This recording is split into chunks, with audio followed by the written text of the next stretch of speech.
Question number 8. Ami, Rami and Gami are partners in a firm sharing profit in the ratio of 3 to 1. On 31st March, they decided to dissolve the firm and realize assets in piecemeal and to distribute the same. Balance sheet as on that date was as under. Balance sheet में दिया हुआ है, liability side हम देखेंगे, तीनों का capital है, creditors हैं और लोन दिया हुआ है अमी एंड रमी का। तो यहाँ पर सबसे पहले आउटसाइडर्स को पेमेंट करेंगे, क्रेडिटर्स को, then loan and then capital. So यहाँ लिखा है balances as per balance sheet. ऊपर आप हेडिंग दोगे piecemeal distribution of cash among partners. Other information में दिया हुआ है first instalment, second, third, fourth, जितना इंस्टॉलमेंट रियलाइज्ड हुआ है and dissolution expense. So net amount हम देख लेते हैं कि फर्स्ट इंस्टॉलमेंट का नेट अमाउंट कितना है। तो फर्स्ट इंस्टॉलमेंट रियलाइजेशन हुआ है 16,800, माइनस करेंगे dissolution expense 1400, 15,400। Then second instalment में है 14,400 minus expense 1100, 13,300। Third instalment 24,800 minus 980,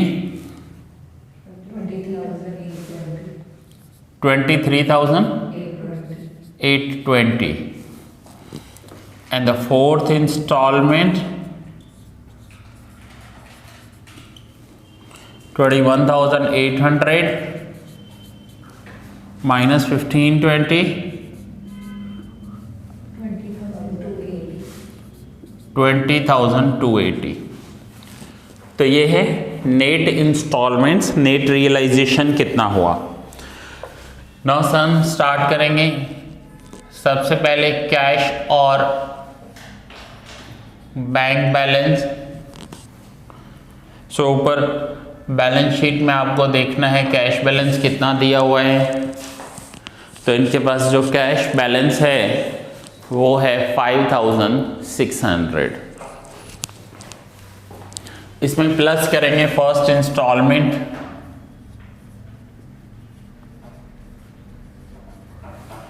first instalment 15,400,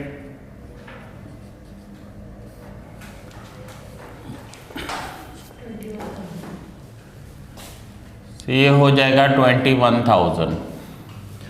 अब इस 21,000 में से सबसे पहले हम ये देखेंगे कि कोई डिसोल्यूशन एक्सपेंस कुछ अलग से रखना है क्या, कोई रिजर्व रखना है। तो यहाँ इस क्वेश्चन में ऐसा कुछ दिया हुआ नहीं है। अब हमें क्रेडिटर्स को पेमेंट देना है 32,000 का और हमारे पास अवेलेबल अमाउंट है 21,000। तो क्या करेंगे, अभी पहले क्रेडिटर्स को 21 का पेमेंट कर देते हैं। तो यहाँ पर लिखेंगे माइनस पेड टू क्रेडिटर्स 21,000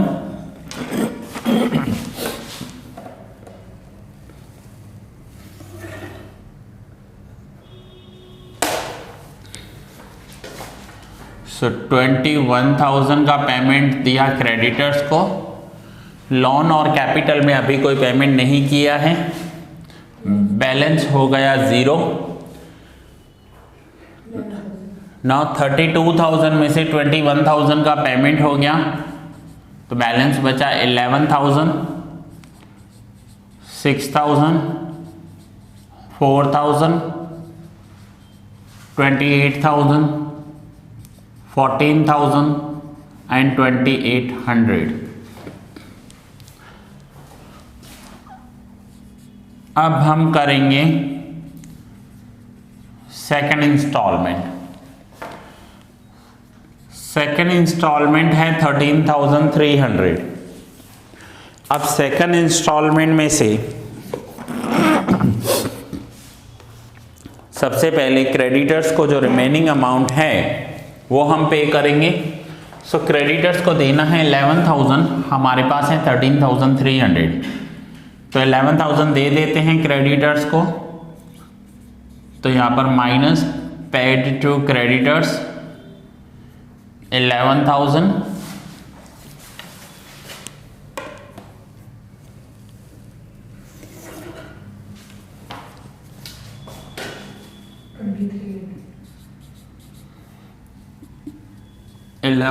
का पेमेंट कर दिया, तो बैलेंस बचा 2,300। क्रेडिटर्स हो गए 0, अमी 6,000, 4,000, 28,000, 14,000 एंड 2,800। मैं आपको बता दूं, कुछ स्टूडेंट्स को ऐसा लगता है जो ऑनलाइन देखते हैं या वीडियो देखते हैं कि अगर हम लास्ट वाला सम देख लेंगे ना तो हमारे सारे पॉइंट्स कवर हो जाएंगे, पहले वाला देखेंगे ही नहीं। ऐसा बिल्कुल मत करना, पहले वाले सम्स देखोगे तभी लास्ट वाले सम समझ में आएंगे। सो ये हमने अभी आउटसाइडर्स को पेमेंट किया है। अब हमारे पास टोटल अमाउंट अवेलेबल है 2,300। अब नेक्स्ट पेमेंट लोन को करना है। लोन में भी दोनों का लोन है। सो अमी को पेमेंट करे या रमी को पेमेंट करे, और दोनों का टोटल 10,000 होगा। अगर हमारे पास 10,000 कैश होता तो दोनों को दे देते, बट 10,000 तो है नहीं। सो लोन का रेशियो निकालेंगे, तो हम देखेंगे लोन रेशियो क्या है। मैं ए और आर लिख रहा हूँ शॉर्ट में, A for Ami and R for Rami. 6,000, 4,000, so 3 zeros cancel करें तो ये हुआ 3:2। सो 2,300 दोनों को 3:2 में पेमेंट कर देंगे।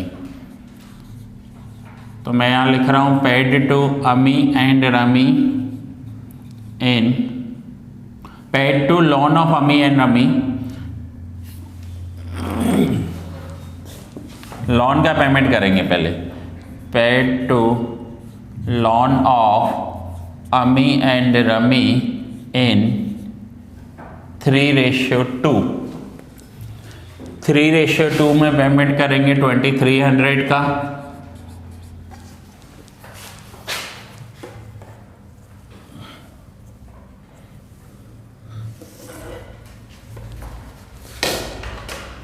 सो 2,300 को इंटू करोगे 3/5 एंड 2/5,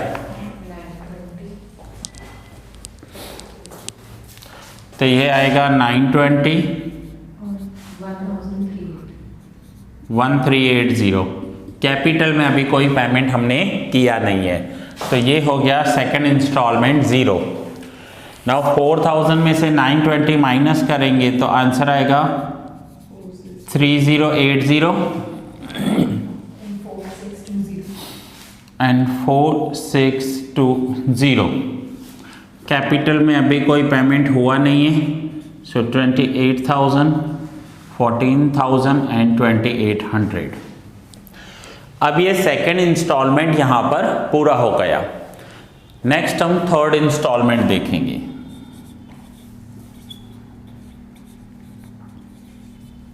सो थर्ड इंस्टॉलमेंट है 23,820। अब हमें लोन में टोटल अमाउंट कितना देना है, सो इन दोनों अमाउंट का टोटल कर दो। 4,620 प्लस 3,080, 7,700। हमारे पास अवेलेबल है 23,820, सो हम 7,700 पे कर सकते हैं। सो लोन के लिए पे करेंगे, यहाँ पर हम लिखेंगे paid to loan of Ami and Rami in 3:2। 7,700।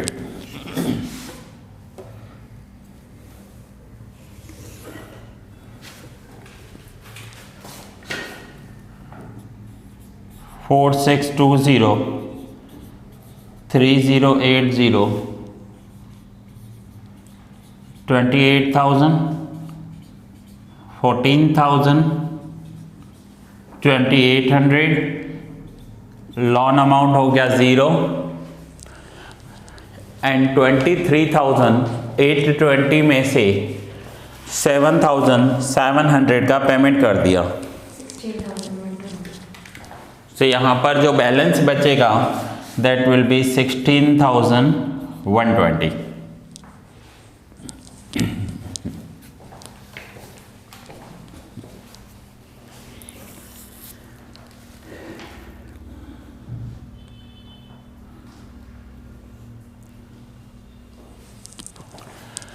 अब यहाँ तक आप पहले नोट डाउन कर लो,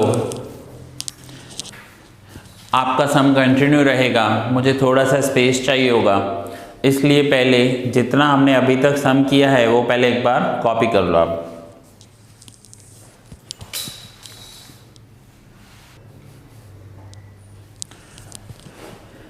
जो वीडियोस देख रहे हैं वो आप पॉज कर यहाँ तक नोट डाउन कर लो। अब मैं क्या कर रहा हूँ, ये जो लाइन है ये सीधा ऊपर लेकर जा रहा हूँ। आपका सम तो आपके पेज पर कंटिन्यू रहेगा।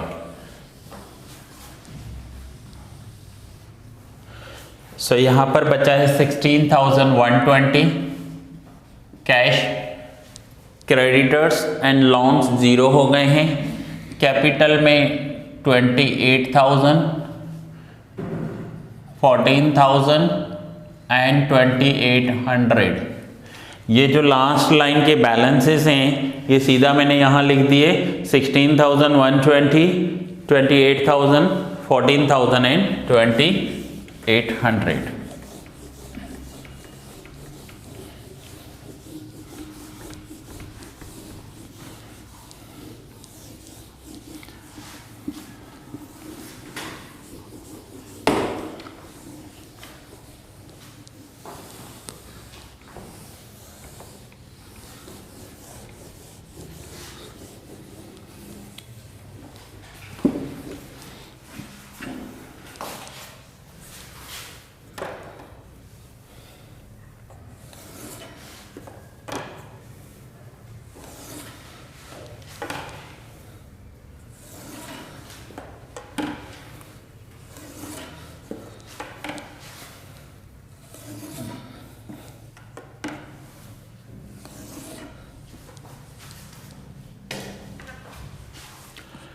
अब यहाँ तक करने के बाद हमें आगे सम करना है मैक्सिमम लॉस मेथड से। सो आप सरप्लस कैपिटल मेथड से कर रहे हो या मैक्सिमम लॉस मेथड से सम कर रहे हो, आपका यहाँ तक का सम तो सेम होगा दोनों मेथड से। आप कोई भी मेथड कर लो, यहाँ तक आपको सेम करना है। यहाँ के बाद अगर आपका सरप्लस कैपिटल मेथड है तो आपको कैपिटल फैक्टर फाइंड आउट करना होगा, और अगर मैक्सिमम लॉस मेथड है तो उसका कैलकुलेशन तो यहाँ पर ही होता। अब यहाँ पर हम लिखेंगे capital required. Maximum loss method में क्या समझते हैं कि ये लास्ट इंस्टॉलमेंट होगा, इसके बाद कोई इंस्टॉलमेंट नहीं आएगा, तो ज़्यादा से ज़्यादा लॉस कितना हो सकता है इनको, तो कैपिटल रिक्वायर्ड लिखेंगे यहाँ पर। कैपिटल रिक्वायर्ड कि इनको कैपिटल के लिए कितना पैसा चाहिए। सो इन तीनों अमाउंट्स का टोटल करेंगे 28,000 14,000 एंड 2,800। 40 माइनस करेंगे 44,800। सो 16,120 में से 44,800 अगर हम माइनस करें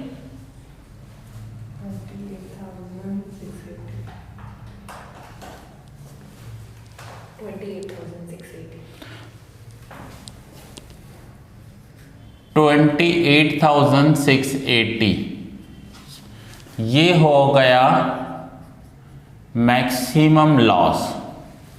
इसका मतलब है कि इनके पास 16,120 रुपीज़ पड़े हैं 44,800 का लॉस कैपिटल रिक्वायर्ड है, सो मैक्सिमम 28,680 लॉस हो सकता है, इससे ज़्यादा लॉस इनको हो ही नहीं सकता।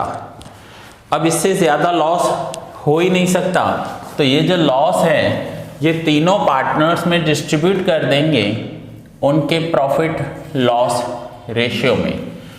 जब हमने सम स्टार्ट किया था तो क्वेश्चन में आप देखो प्रॉफिट लॉस शेयरिंग रेशियो दिया हुआ होता है। इनका प्रॉफिट लॉस रेशियो है 3:1। तो ये जो इनका लॉस है ये 3, 2 and 1 में डिस्ट्रीब्यूट करेंगे।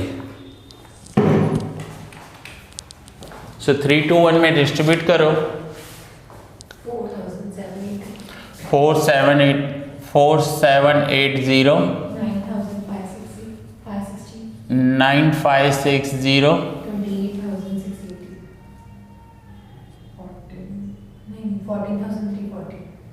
14,340 ये इनका लॉस हो गया। हमने 28,680 को 3:2:1 में डिस्ट्रीब्यूट किया, ये इनका जो लॉस है इनके रेशियो में। 28,000 में से 14,340 माइनस करेंगे,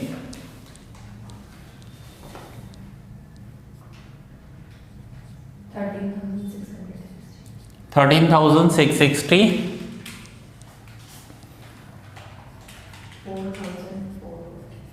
4,440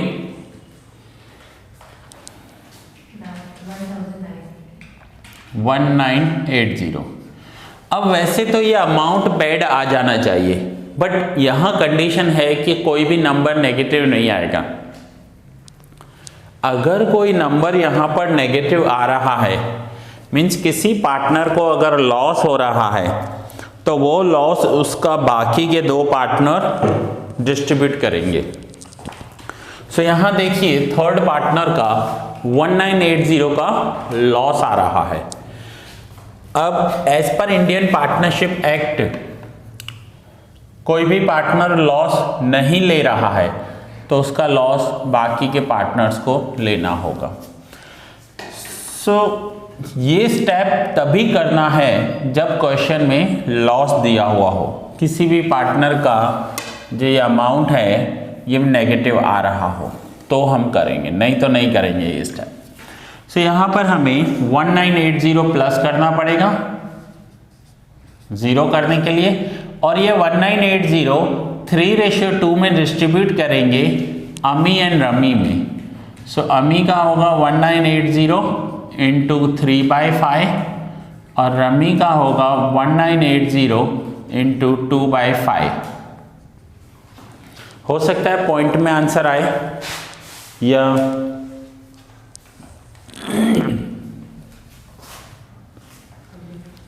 1188,792।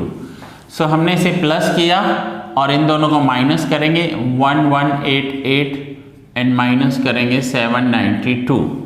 गमी का जो लॉस है ये इन दोनों पार्टनर्स ने डिस्ट्रीब्यूट कर दिया आपस में। अब माइनस करेंगे 13,660 में से 1,188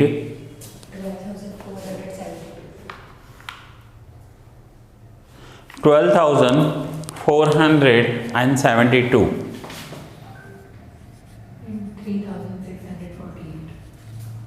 3,648। तो ये जो आंसर निकला ये है हमारा अमाउंट पेड, इसे हम कहेंगे अमाउंट पेड। ये स्टेप्स मैं आपको बता दूं तभी ये स्टेप जो है एडिशनल तभी करना है जब नेगेटिव आ रहा हो। तो ये हो गया अमाउंट पेड। अब इनके बैलेंस में से ये अमाउंट पेड माइनस कर देंगे। 2800 में से 0 मिला तो 2800, इस पार्टनर को 14,000 में से 3,648 मिले 10,352 और 28,000 में से 12,472 मिले 15,528।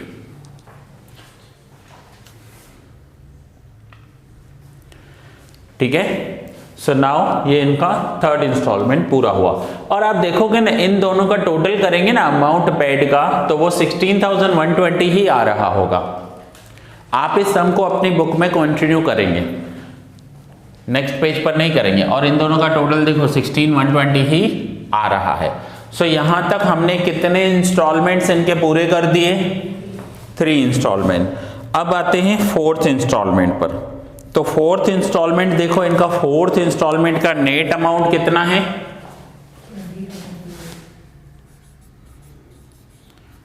फोर्थ इंस्टॉलमेंट 20,280 माइनस करेंगे कैपिटल रिक्वायर्ड। यही स्टेप फिर से कर रहा हूं मैं,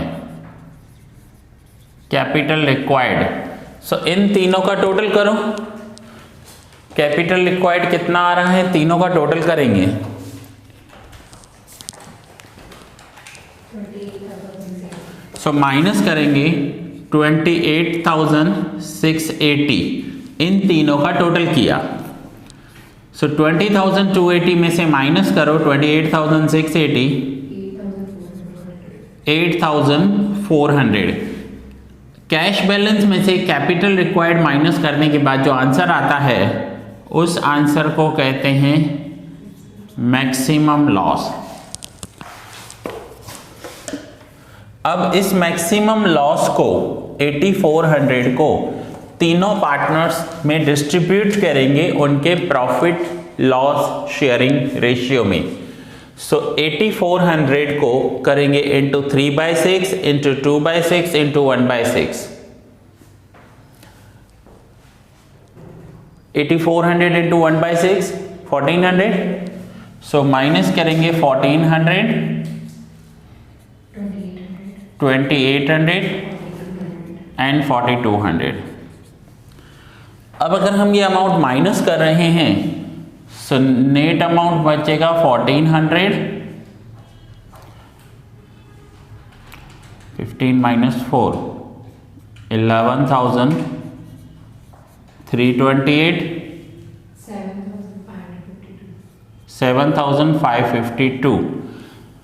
अब ध्यान से समझना, कैपिटल में से लॉस माइनस करने के बाद जो अमाउंट आएगा उस अमाउंट को कहते हैं अमाउंट पेड। यहां पर हम लिखेंगे अमाउंट पेड।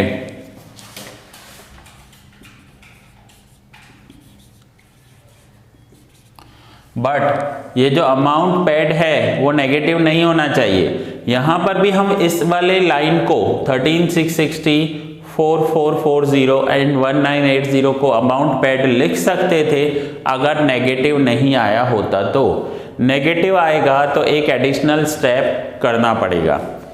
सो नाउ ये अमाउंट पेड है। अब 2800 में से 1400 का पेमेंट हुआ, सो बैलेंस 1400 बचेगा। 10,352 में से 7,552 का पेमेंट हो गया। देखो आपको ये करने की ज़रूरत नहीं है, यहाँ ध्यान दो। 10,352 में से 7,552 माइनस करेंगे तो 2,800 ही बचने वाले हैं, ये वाली वैल्यूज़। एंड 15,528 में से 11,328 पे कर दिया तो 4,200 बैलेंस बचने वाला है। सो ये स्टेप देखो और ये स्टेप देखो, दोनों को कंपेयर करो। सो इंस्टॉलमेंट में से कैश में से कैपिटल रिक्वायर्ड माइनस करेंगे तो मैक्सिमम लॉस होगा, वो लॉस डिस्ट्रीब्यूट करेंगे।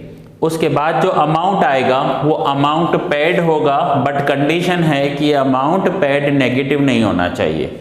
अगर उसमें किसी भी पार्टनर का नेगेटिव आ रहा है तो उसे 0 करेंगे और उसका लॉस बाकी के 2 पार्टनर बेयर करेंगे। नाउ फाइनली फोर्थ इंस्टॉलमेंट हो गया। अब इनके पास कोई पैसा नहीं बचा और तीनों पार्टनर्स के कैपिटल में 4,200, 2,800 एंड 1,400 बाकी रह गए। तो इसे हम कहेंगे रियलाइजेशन लॉस। ये इनका रियलाइजेशन लॉस है।